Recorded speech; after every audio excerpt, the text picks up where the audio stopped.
For all those who appreciate the work that we're doing here on Standing for Truth, please hit that subscribe button because we are just getting started. Okay, well, let's get into the chromosome 2 then. Okay, so mitochondrial DNA, mitochondrial Eve lived thousands of years ago is not evidence of an Adam and Eve in a garden created by God. It's not. It's an evidence that on our evolutionary past, something called the mitochondrial Eve, that they're just calling her that for name's sake, lived.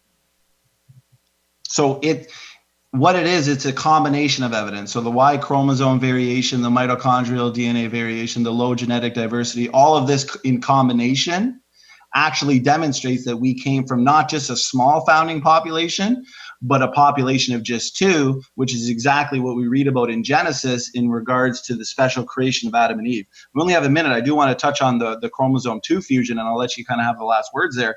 What I said was that human chromosome number 2 that you're saying arose from two ape-like chromosomes. I was giving evidence that this so-called fusion site is actually a functional DNA element in a human gene and not actually the result of a fusion. And I talked about how, just one sec, and I talked about how the telomeres we know serve as end caps to protect the DNA, and one of their jobs is what? To prevent fusion. So therefore, this in combination with the other evidence, do you accept that there are parallel genes on both chromosomes? That the genes our genetic material is 98% the same as chimpanzees. No, it's more like 88%. But the thing is, a gene has been found, as I talked about, and it spans the entire fusion site. But genes are always found on one chromosome. So how can we have parts of it on both? And then they fuse together, and these parts are now together. It's just not realistic. And telomeres don't occur in the middle of genes. Genes are not around telomeres. So, I mean, I can go on and on and on as to why the human chromosome 2 is not actually the result of a fusion, which in and of itself makes the evolutionary prediction failed and actually, once again, demonstrates special creation of human beings because, well, they're not related to chimps. They don't have ape ancestry is the point.